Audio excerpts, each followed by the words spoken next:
Hola, yo soy Dayana Villalobos. El día de hoy venimos a hablar acerca del decreto 444 del 21 de marzo del 2020, decreto por el cual se crea el Fondo de Mitigación de Emergencias FOME y se dictan disposiciones en materia de recursos dentro del estado de emergencia económica, social y ecológica. Pues bien, este decreto inicia con un apartado que dice lo siguiente. El presidente de la República de Colombia, en ejercicio de las atribuciones que confiere el artículo 215 de la Constitución Política, en concordancia con la Ley 137 de 1994 y en desarrollo de lo previsto en el decreto 417 del 17 de marzo del 2020, por el cual se declara un estado de emergencia económica, social y ecológica en todo el territorio nacional. Después de esto vamos a ver qué consecuencias trae este nuevo decreto. Empecemos por saber qué es un decreto. Un decreto es la decisión o las decisiones tomadas por un Consejo de Ministros o una entidad equivalente que aprueban disposiciones de carácter general. Empecemos por prestarle mucha atención a lo que dice en esta primera parte. Según el ejercicio de las atribuciones que le confiere el artículo 215 de la Constitución Política. Vamos a revisar directamente en la Constitución Política, yo tengo una por aquí que tenía desde hace mucho tiempo, desde el colegio, a ver qué es lo que dice ese artículo 215 de la Constitución Política. Entonces vamos a buscar por aquí. Listo. Artículo 215 de la Constitución Política dice textualmente lo siguiente. Cuando sobrevengan hechos distintos de los previstos en el artículo 212 y 213 que perturben o amenacen perturbar en forma grave e inmediata el orden económico, social y ecológico del país o que contribuyan grave calamidad pública, podrá el presidente, con la firma de todos los ministros, declarar el estado de emergencia por periodos hasta de 30 días en cada caso, que sumados no podrán exceder de 90 días en el año calendario. Esto es lo que dice el decreto 215 según la Constitución Política, en el capítulo 6, donde dicen de los estados de excepción. En los estados de excepción aparece esto. Entonces, quiere decir que... Bueno, ¿qué quiere decir todo esto? Quiere decir que la Constitución Política le ha dado poder, en este caso al presidente, para que él demande una serie de actividades necesarias para salir de esta situación. En este caso todo es provocado por el COVID-19, por la pandemia, y anteriormente a este decreto 444 se había realizado otro decreto en el cual, el decreto 417, en el cual se había declarado el estado de emergencia económica. En este decreto ya se dice exactamente qué es lo que se va a hacer, así que vamos a analizar de fondo cómo es que va a ser el país o cómo es que el presidente dictaminó algunas circunstancias para ayudar a mejorar el problema económico del país.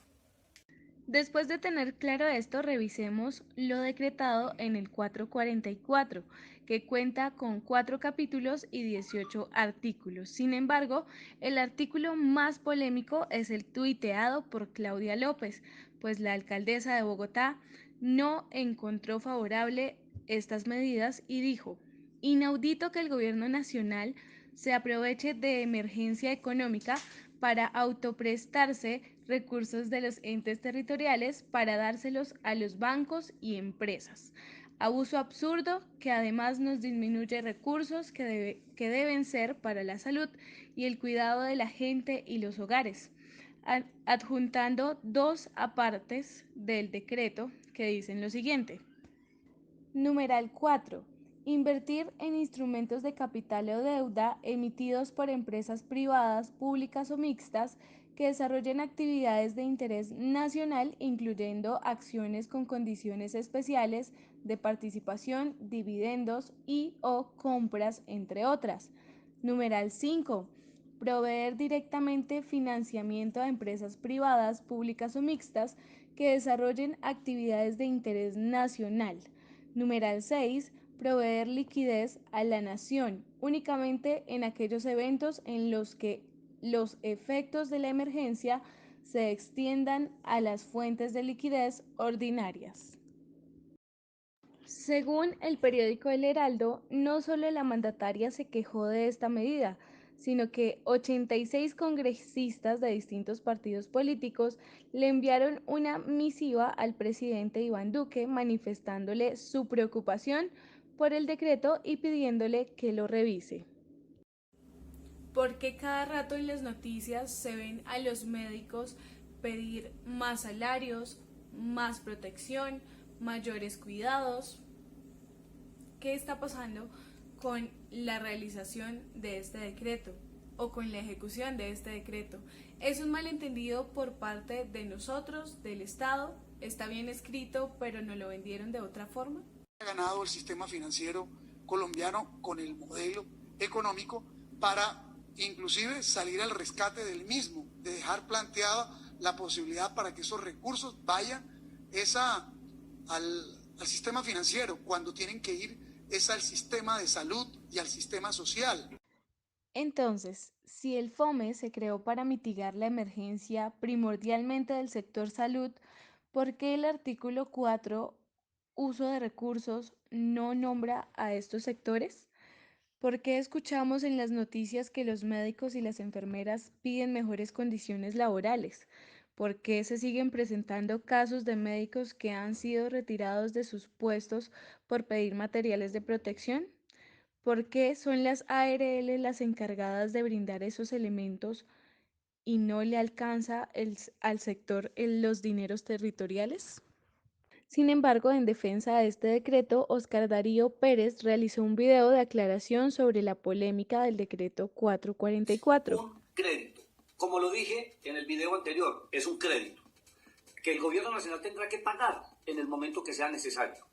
Una segunda fuente es el FOMPET, que son recursos del Sistema General de Participaciones y de otras fuentes que tendrán que tener a disposición del gobierno nacional las entidades territoriales para pagar las pensiones de los empleados territoriales.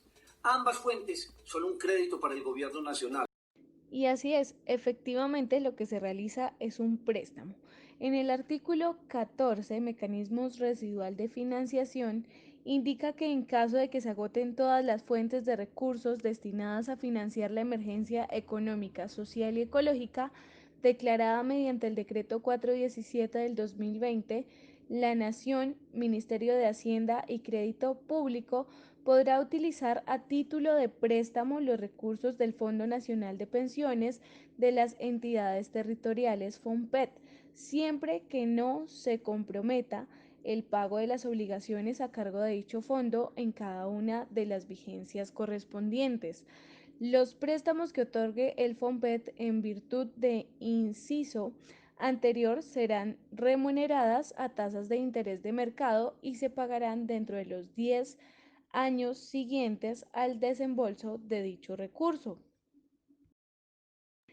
Entonces, estos recursos sí serán pagos, pero la preocupación más adelante sería de dónde se van a sacar recursos para pagar la deuda al FOMPET y para pagar adicional los intereses que se cobren con esa deuda. ¿Cómo llegamos coordinadamente? Y creo que ese es el punto que nos ha puesto a todos en consenso, y que es necesaria esa coordinación entre el gobierno nacional y los entes territoriales. Pero la pregunta es, uno, ¿cómo llegamos hoy en día con los recursos que tenemos ya a esa gente? Y luego, ¿cómo expandimos esos recursos? El tema de las reservas internacionales, yo creo que es una discusión importante. Es necesario decirle a la gente que no hay almuerzo gratis. Queda claro que el decreto 444 busca ayudar en la emergencia económica, pero ¿qué pasa con lo social y lo ecológico?